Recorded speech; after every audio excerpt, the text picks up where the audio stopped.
Hi, I am gonna just walk through a couple of things that I have done to hopefully make this ancient Spears number 3 weaving loom. This is the little original box top that it came in.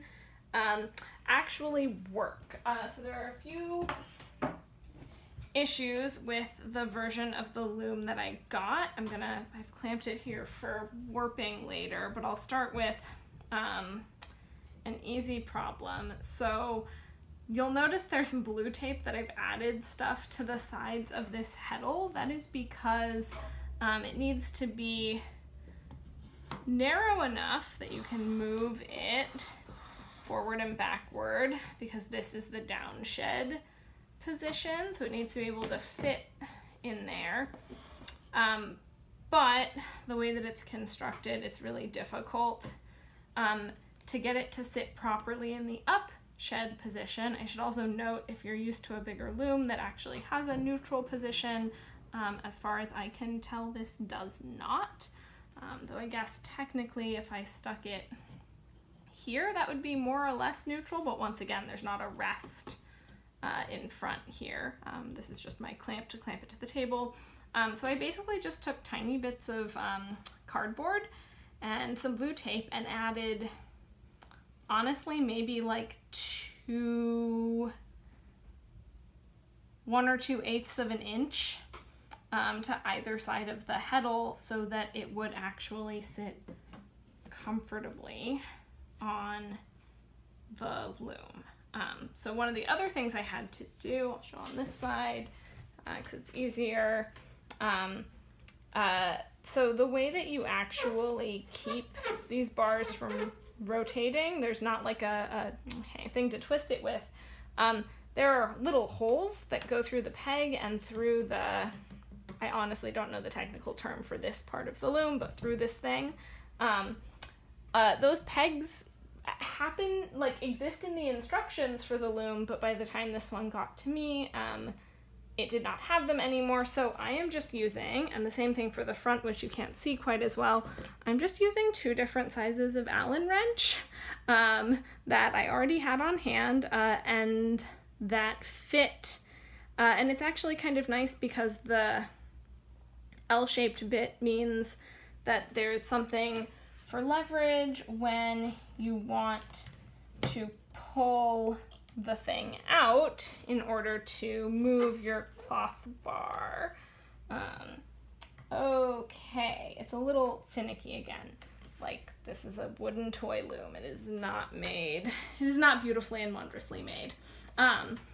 So let's, a couple of the modifications that I've made here. So I wanted this to function slightly more like fancier rigid heddle looms that I definitely can't afford right now. So I took some strips of cardboard and, once again with my good friend blue tape, taped them together so that I could tie this thing on. Only one side of this back bar is smooth like this.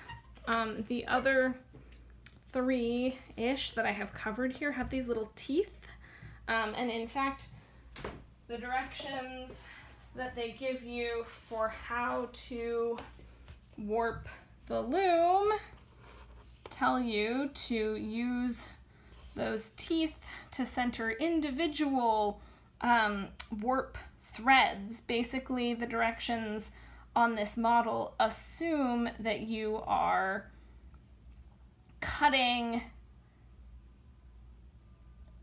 half as many threads, twice as long as your intended warp, and just making a loop at this end. But I wanted to try a much more comfortable model of direct warping that involved using a warping peg. So I actually did not need this bar to have teeth on it. Again, using more spare cardboard, I have done my best to approximate. Again, I think this is called an apron bar.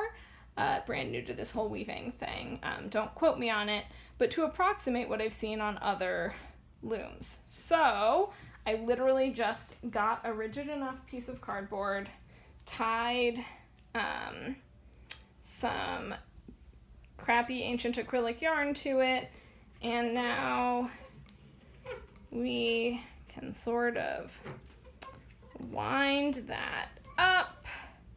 I can put my fancy replacement pin to hold it.